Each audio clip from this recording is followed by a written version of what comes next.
siguiente espacio es una presentación de Clínica Hacter. Para hablar de ello, por supuesto, como todos los martes, con mucho placer, recibimos al doctor Hacter. Doctor, muy buenos días. Buenos días, es un gusto y un placer estar nuevamente con ustedes. Vamos a hablar justamente de los trastornos de espalda, de los problemas de espalda y tal cual usted lo había anunciado, de los problemas de los discos, las discopatías. Sabemos muy básicamente que la columna está formada por vértebras y que entre las vértebras hay discos intervertebrales. Estos discos intervertebrales, cuando se les produce cierto tipo de alteraciones, nos van a dar problemas, fundamentalmente de dolor y de movilidad de la columna, ¿sí?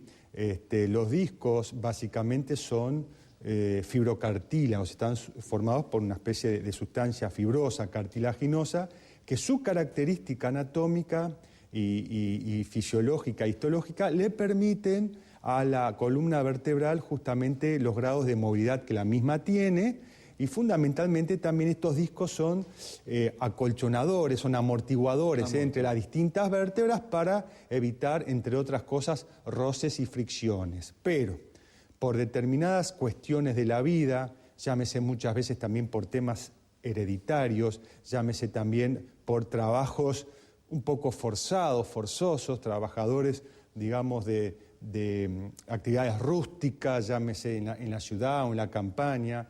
Puede ser también distintos tipos de oficios con vicios posturales, como puede ser un zapatero, como puede ser una peluquera. Llámese muchas veces también por factores tipo obesidad, que produce una sobrecarga, no solamente del abdomen, sino que también produce una sobrecarga de la espalda, con lo cual también se va a ver afectada la columna vertebral y dentro de la columna vertebral los discos intervertebrales. Llámese por la conjunción de estos factores o varios otros, es que en determinado momento la persona puede comenzar a sufrir de estos discos, se pueden comenzar a gastar. Nosotros tenemos algunas láminas. ¿Vamos a verlas? Que nos van a ayudar un poquito a explicar qué es lo que está pasando, digamos, con nuestros discos. Nuestros discos, como decíamos, está formado por un fibrocartílago. Si nosotros lo miramos de arriba, vamos a ver una especie de cilindro. Realmente no es un cilindro exacto, sino que tiene algunas curvaturas, y en el centro de ese cilindro vamos a ver un núcleo cartilaginoso, un núcleo de otra consistencia, digamos, una bolita. Dentro de ese disco, en el centro, una bolita. Esa bolita, lo que le permite que haya una consistencia más pulposa, más gelatinosa, por decirlo de alguna forma, esa bolita lo que nos permite es darle justamente la movilidad que el disco necesita. Entonces es un juego, digamos, de pivot, en el cual la bolita es la que comanda los movimientos que tiene el disco. Cuando, por determinadas circunstancias, esa bolita, que tiene cierto margen de acción de la cual se puede mover, se extralimita de su margen de acción, es que el disco se va a empezar a fisurar. Es decir, dentro del disco tenemos, digamos, el núcleo pulposo, y ese núcleo pulposo nos permite cierta movilidad. Cuando ese núcleo, es decir, se extralimita de ciertos movimientos, de cierto rango, se va a empezar a fisurar la vértebra. Cuando esa fisuración, entonces, ¿qué pasa? Cuando se fisura, ¿empieza a doler? Muchas veces empieza a doler y muchas veces no. Es la situación en la cual me duele, consulta, se le hace todo tipo de estudios y no se le encuentran grandes cosas.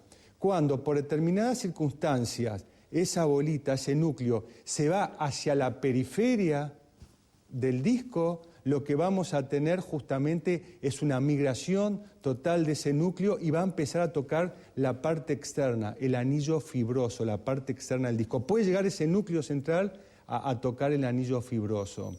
Por ahí tenemos cierto tipo de complicaciones. Ahora, cuando el anillo fibroso se ve invadido por ese núcleo, es que se produce la protrusión discal. Es decir, cuando el núcleo empuja la parte externa del anillo, y que lamentablemente no podemos tener las imágenes, cuando empuja la parte externa del anillo, se protruye como se puede protruir un globito en una cubierta. Un globito en una cubierta, así se protruye ese núcleo, y si no se rompe la cubierta, estamos en presencia de una protrusión discal. Ahora, si se rompe la cubierta, vamos a estar en presencia de una hernia discal. Entonces, la diferencia, esto de todos los días, porque hoy cada vez más, sobre todo en los últimos 10, 15 o 20 años, en que se ha conseguido, digamos, exámenes complementarios más sofisticados que las simples radiografías, como puede ser la tomografía computada, como puede ser la resonancia nuclear magnética, nos permite confirmar todo esto. Esto se sabe con mucha exactitud porque tenemos estudios que hoy lo permiten hacer. Es decir, tenemos el disco y dentro del disco un núcleo. Y ese núcleo se puede mover dentro de cierto rango. Si ese núcleo se extralimita de su rango y llega a la parte externa del disco, ya va a empezar a comprometer la parte externa del disco. Si protruye la parte externa, vamos a tener la protrusión discal. Y si ese núcleo central rompe la parte externa, pasamos de la protrusión a la hernia discal. Muchas veces la sintomatología es la misma, una protrusión, una hernia, incluso a veces hasta una fisuración. ¿Y cuál es la sintomatología? La sintomatología va a depender del lugar donde esté ubicado el problema. Si está en la parte baja de la espalda, vamos a tener dolor en la parte baja de la espalda y muy factiblemente dolor en una pierna o en la otra pierna o en las dos piernas. No solamente dolor, sino también sensaciones parestésicas, de cosquilleo, hormigueo, adormecimiento de los miembros inferiores. Si este movimiento que nosotros decimos, si esta patología de protrusión o hernia discal está en el cuello, nos va a dar dolor de cuello, posiblemente de un brazo, posiblemente el otro brazo, posiblemente los dos brazos, y muy factiblemente también, si está en el cuello, nos va a dar dolor también de cabeza y con muchas veces sensaciones de embotamiento con zumbidos en los oídos. Quizás la semana que viene podamos traer un poco las imágenes y volver a explicar este fenómeno que es muy particular y que mucha gente la sufre.